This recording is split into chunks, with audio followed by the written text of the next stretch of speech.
City News is brought to you by East Brewster Lawyers Rotorua, celebrating 100 years of legal excellence and innovation.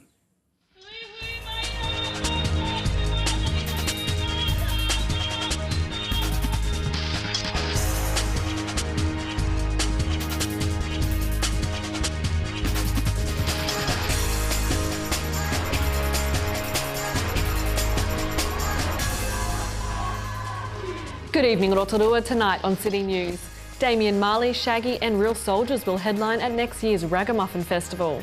Witnesses are being sought for the aggravated robbery of a local superette, and designer Adrian Whitewood will open her new boutique in the CBD next week. The lineup for Ragamuffin 2014 has been released, with 4 major international acts featuring in the lineup for the 2-day reggae festival. Next year sees the return of reggae megastars Damian Marley, the younger son of legend Bob Marley, Shaggy, and for the first time in New Zealand, Morgan Heritage. Also featuring at Ragamuffin 2014 is Hawaii reggae band Rebel Soldiers and leading New Zealand reggae acts Tikitane, House of Shem and Sons of Zion. More international and New Zealand artists will be announced later this year, bringing the total lineup to 20 bands and DJs performing at the event. Tickets for Ragamuffin 2014 go on sale to subscribers from 9 a.m. on Tuesday the 24th of September, with tickets on sale to the general public from 9 a.m. on Wednesday the 25th. Rotorua Police are seeking witnesses to the aggravated robbery of a superette at the intersection of Ferry Springs Road and Kawaha Point Road. The robbery occurred shortly before midday on Monday. The female store attendant, who was alone at the time of the robbery, was confronted by a man who was armed with a knife. He demanded cash and cigarettes before fleeing the business on foot. He was last seen heading toward Kawaha Point. Any information regarding a sighting of this person either before or after the robbery, or any information which may help lead to identify the person, should be forwarded to Detective Webber or Detective Murphy at Rotorua Police. Local designer Adrian Whitewood is showing her confidence by opening her own boutique in the CBD. The new store is called Ahu and will officially open on Monday. What are we going to see in your store? What are we going to see in Ahu Boutique? It's definitely 90% Adrian Whitewood. It's all my clothing, high-end boutique clothing product. I've got a lot of taniko, hand-woven jewellery. Everything is made locally in Rotorua, so it's really exciting.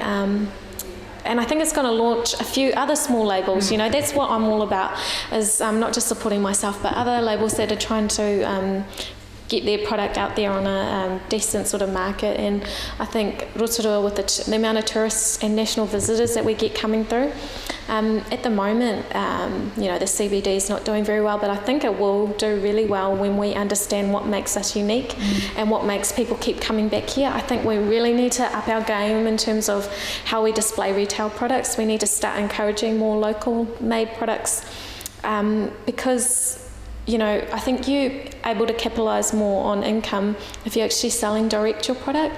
And I think that's the reason why sometimes retailers have been lacking, is because they're on selling other products. So keeping it local is definitely going to make the CBD thrive. Rotorua's iconic government gardens will soon be home to a new sculpture and leisure trail. Plans are also underway to redevelop a popular old attraction, Sulphur Lake, at the southern end of Government Gardens. Rotorua District Council Community Arts Officer Mark Spikerbosch says he's really excited about the project. This is early days, but the thinking was always to have these sculptures refreshed on an annual or 2-yearly basis, so that, you know, we've got something that's evolving and constantly changing. Will they have a theme?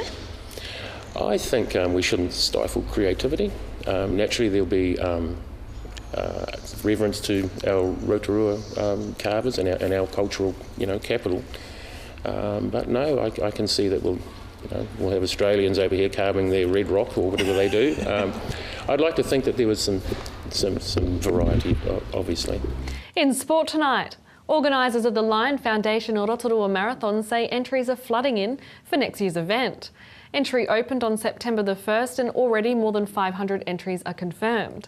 Next year is the 50th anniversary of the iconic race and a record number of entries are expected. The 2014 race also doubles as the New Zealand Marathon Championships, which will add to the prestige of the race and ensure very competitive fields in the senior and the masters grades. Rotorua Marathon also offers half marathon, quarter marathon and 5.5 kilometre events and a free kids event on May the 3rd. For more information, visit rotoruamarathon.co.nz. To your weather update now, Rotorua. Tonight we can expect rain with strong northwesterly, an overnight low of 7. And tomorrow, Friday, it looks like it's fining up with showers at night and some light winds, a high of 16 and a low of 6. And the outlook for Saturday, morning showers and then fine with cool westerlies developing, a high of 13 and a low of 2. And the marine forecast for Lake Rotorua, variable 5 knots becoming northerly 10 knots in the evening with waves less than half a metre. It's looking fine with fair visibility in light rain from the late evening. Still to come in tonight's program, we meet the new coordinator of Keep Rotorua Beautiful, Rose Hiha Agnew, and we're at Zirka Circus to meet their Kiwi manager and sample a performance.